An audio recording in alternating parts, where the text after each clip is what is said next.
حضرت امیر حمزہ رضی اللہ تعالیٰ عنہ بڑے مجاہد تھے، بڑے بے باک تھے، جری تھے، ہمت والے تھے، فیصلہ کرنے کی طاقت رکھتے تھے۔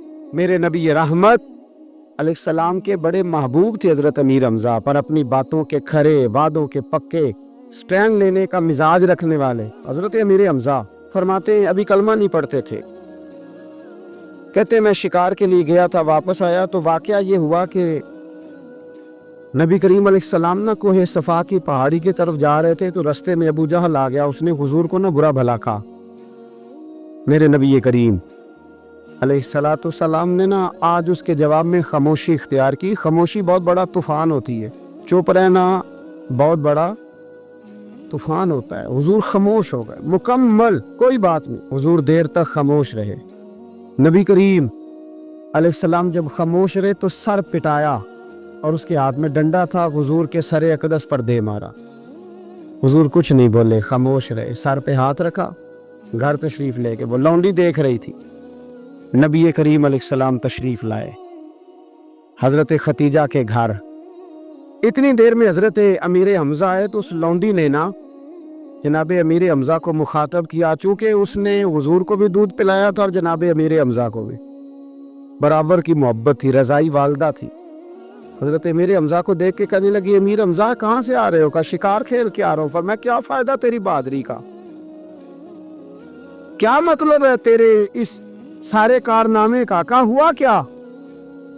تو وہ لونڈی کہنے لگی کہ آج میرے سامنے ابو جال نے ڈنڈوں سے اتنا مارا ہے کہ حضور کے سر اقدس سے خون نکل آیا، خون نکل آیا۔ مجھے پتا ہے ابو جہل یہ ظلم اس لیے کرتا ہے کہ محمد ابن عبداللہ کے والد موجود نہیں۔ آج اگر ان کے والد ہوتے، دادا عبد المطلب ہوتے تو پھر میں دیکھتی تھی کون ان کے قریب آتا۔ یہ لفظ کہے نا تو جناب امیر حمزہ رو پڑے۔ شکار وہیں پھینکا، درخت سے ڈنڈا توڑا۔ ابو جال بیٹھا تھا حرم مکہ میں، کفار کے درمیان ٹولیاں بنا کے وہاں گئے اور زور سے ڈنڈا اس کے سر پہ مارا، اور ڈنڈا مار کے کہنے لگے تجھے شرم نہیں آتی؟ میرے بھتیجے کو لاوارث سمجھتے ہو؟ جرت ہے تو ذرا آنکھ اٹھا کے ایک دفعہ دیکھو، میں تمہاری آنکھ نہ نکال دوں تو کرو ہمت، اگر طاقت ہے تو بولو۔ اللہ اکبر۔ جب یہ لفظ کہے، جب یہ بات کری تو ابو جال کانپنے لگا۔ کچھ لوگوں نے چاہا حضرت امیر حمزہ کے معاملے میں مداخلت کرنی، پر کہنے لگا چپ کر جو، تمہیں پتہ نہیں یہ شیر بڑا ہے، یہ دلیر ہے، یہ طاقتور ہے، خبردار کوئی بات نہ کرنا۔ اللہ اکبر۔ حضرت امیر حمزہ وہاں سے نہ نکل کے تو سیدہ ختیجہ کے گھر آئے۔ سیدہ ختیجہ الکبریٰ رضی اللہ تعالیٰ عنہا نا نبی کریم کو مرہم پٹی کر رہی تھی۔ حضور نے چچا کا چہرہ دیکھا تو آنکھوں میں آنسو آ گئے۔ حضرت امیر حمزہ بھی روئے اور کہنے لگے بھتیجے خوش ہو جا، میں اس کا سر پھوڑ آیا ہوں، اتنی زور سے مارا ہے کہ اس کو ہمت نہیں ہوئی بات کرنے کی۔ حضرت امیر حمزہ کے جواب میں محبوب فرمانے لگے چچا میں ابو جال کا سر پھوڑنے سے تو خوش نہیں نہ ہوتا۔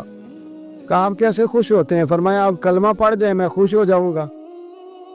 تو حضرت امیر حمزہ کہنے لگے کلمہ پڑھنے سے راضی ہو جاؤ گے، خوش ہو جاؤ گے، بس اتنی سی بات؟ فرمایا ہاں۔ تو کہا پڑھاؤ کلمہ، پڑھاؤ کلمہ۔ حضرت محبوب کریم نے کلمہ پڑھایا اور جناب امیر حمزہ اسی وقت مسلمان ہو گئے۔ ساتھ میں لکھا ہے کہ احد کے میدان میں نا جب حضرت امیر حمزہ شہید ہو گئے، کان کاٹ دیے گئے، آنکھیں نکال دی گئیں، وجود کے ٹکڑے ٹکڑے ہو گئے، تو یہ نبی کریم علیہ السلام کے صرف چچے نہیں تھے، حضور کے گہرے دوست بھی تھے۔ 6 مہینے عمر کا فرق تھا، اکٹھے سارا بچپن مبارک گزرا تھا۔ میرے رسول کریم علیہ السلام کے چچا جب اس طرح شہید کیے گئے نا تو حضرت صفیہ حضرت امیر حمزہ کی سگی بہن دور سے دیکھنے کے لیے دوڑی، تو نبی کریم نے حضرت زبیر سے کہا ان کے بیٹے سے، فرمایا یہ بہن ہے، اس سے دیکھا نہیں جائے گا، یہ نصیبوں والیاں نہیں دیکھ سکتی اپنے بھائیوں کی تکلیف، تو تو جا کے نا اسے روک دے، کسی طریقے سے ماں کو منا، حضرت امیر حمزہ کا چہرہ نہ دیکھے، یہ بڑا پیار کرتی ہے بھائی سے، اس کے لیے تھوڑا مشکل ہو جائے گا۔ حضرت زبیر کہتے ہیں میں نے جا کے اماں کو روکا، میں نے کہا حضور فرماتے ہیں کہ حالت ٹھیک نہیں، آپ نہ آئے، آپ سے دیکھا نہیں جائے گا۔ تو جناب صفیہ نے نا یوں کر کے آپ سے پوچھے، کہنے لگی زبیر نبی پاک نے دیکھا ہے چہرہ؟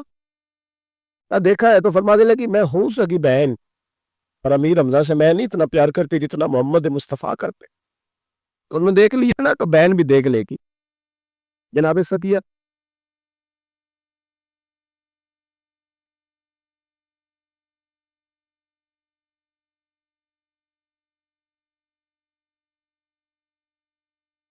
حضرت جناب صفیہ رضی اللہ تعالیٰ عنہ قریب آئیں, چہرہ دیکھا, کھول کے روئی.